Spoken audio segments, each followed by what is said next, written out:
पाऊस प्रचंड झालेला आहे, खूप नुकसान झालेलं आहे. केळी आहे, रब्बी पिकांचं खूप नुकसान झालेलं आहे. काय नेमकं काही पाहणी काय तुमच्या जळगावमध्ये नुकसान झालेलं आहे, पण महाराष्ट्रामध्ये सुद्धा मोठ्या प्रमाणामध्ये अवकाळी पावसामुळे, गारपिटीमुळे, वादळामुळे मोठं नुकसान या ठिकाणी झालेलं आहे. विशेष करून शेतीचं नुकसान या ठिकाणी मोठं झालेलं आहे. काही घरंसुद्धा उडून गेलेली आहेत, छपरं उडून गेलेले आहेत.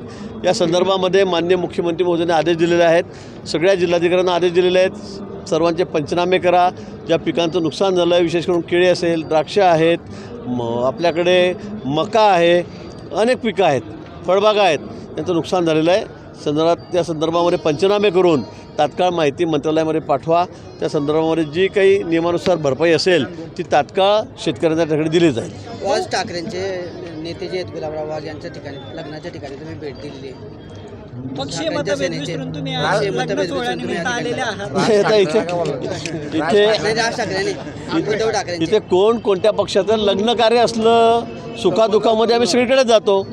इथे काय ते कोणत्या पक्षाचे म्हणून यांच्याकडे जायचं नाही असा कुठेही आमचा काही विषय नाही आहे. ते जरी या ठिकाणी उबाटाचे असले, उबाटाचे नेते आहेत, ते या तालुक्यातले आहेत आणि आमचे संबंध अनेक वर्षापासूनचे आहेत, मित्रत्वाचे संबंध आहेत. आता परवाच आपण बघितलं टी व्हीवर किती दाखवतो आपण कोण कुठे गेलं सगळे झालेले होते आमच्याकडे सुद्धा तिथे मुंबईमध्ये.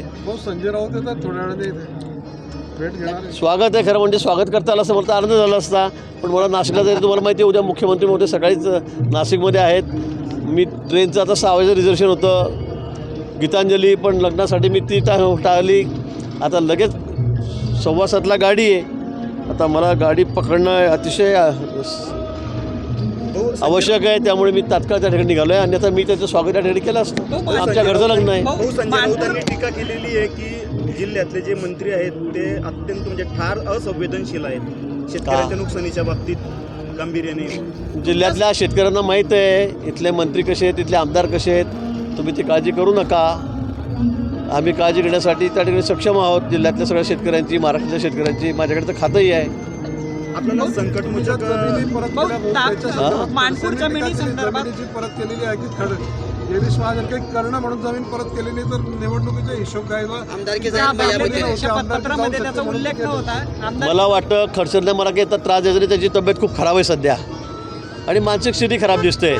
मला ज्या वेळेला कळलं आहे जे शुगर अलायन्स कंपनी होती त्याच्यामध्ये मी डायरेक्टर होतो. 20 वर्षापूर्वीची गोष्ट असेल, मला वाटतं ही 20-25 वर्षापूर्वीची गोष्ट असेल. तर मला त्याने डायरेक्टर घेतलं होतं. त्यावेळेला जमिनी खरेदी झाल्या. लोकांना यांनी सांगितलं की आम्ही कारखाना काढतो आपल्या मतदारसंघात, त्यात आम्हाला डायरेक्टर केलं. खरं आहे. आणि तुमच्या मुलांना आम्ही नोकऱ्या देऊ, इथे रोजगार तयार होईल असं त्यांनी आश्वासन दिलं. पण नंतर कारखाना निघालाच नाही.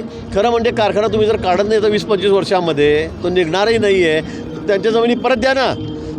त्यावेळेला अतिशय कमी भावामध्ये लोकांना प्रलोभन दाखवून यांनी जमिनी घेतल्या. आता त्या जमिनी परत दिल्या पाहिजेत. माझ्या नावावर पण 6 एकर जागा केलेली होती. मी ती जमीन तात्काळ, मला जसं समजलं की ही जमीन महारवतनाची आहे, मी 8 वर्षापूर्वी 9 वर्षापूर्वी ही जमीन तुमच्यासमोर त्या शेतकऱ्यांना बोलवून त्यांना परत दिलेली आहे. 1 रुपया त्यांच्याकडून घेतला नाही, विनामूल्य मी त्यांना परत दिली. खरेदीचा खर्चसुद्धा मीच केलेला आहे. मग तुम्ही का देत नाही? ती म्हातारी बिचारी वयोवृद्ध ती आजी ती दररोज तुमच्या दाराशी येऊन बसते. कलेक्टर ऑफिसला त्या ठिकाणी त्यांनी उपोषण केलं, अंगावर रॉकेल घेतलं, तरी आपण इतक्या गेंड्याच्या कातडीचे आहोत की आपण त्याला ती जमीन परत द्यायलाच तयार नाही. पण तुम्हाला सगळा माल हापापाचा गप्पा करायचा आहे. आणि इथेच नाही तर तुम्ही बघतायत पुण्याच्या भोसरीमध्ये आपलं काय झालं. इथं रॉयल्टीमध्ये 136 कोटी रुपये तुम्हाला दंड झाला. परवा हायवेला जमीन घेतली, त्याच्यामध्ये तुम्ही झाडं रातोरात कसे लावले ते सुद्धा त्या ठिकाणी आलेलं आहे. किती गुन्हे तुमच्यावर? 6-7 गुन्हे त्याच्यावर दाखल झालेले आहेत. इन्क्वायऱ्या चालू आहेत, तरी आपल्याला काही वाटत नाही.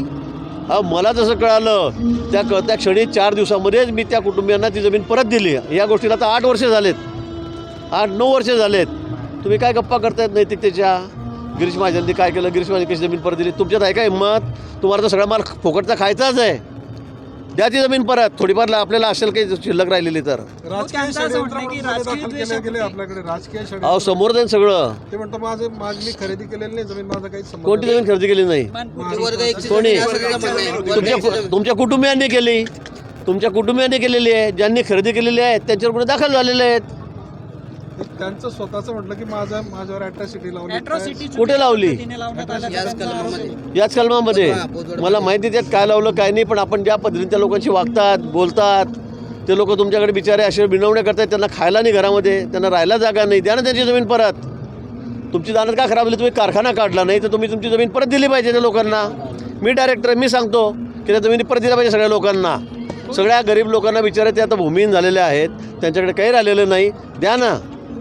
ते आपल्या समाजाचे जास्त लोक त्या ठिकाणी लेवापाटील समाजाचे विचार आहे, मग त्यांना काय देते तुम्ही जमिनी परत? सगळा माल तुम्हीच खाऊन जात आहेत. जलसंपदा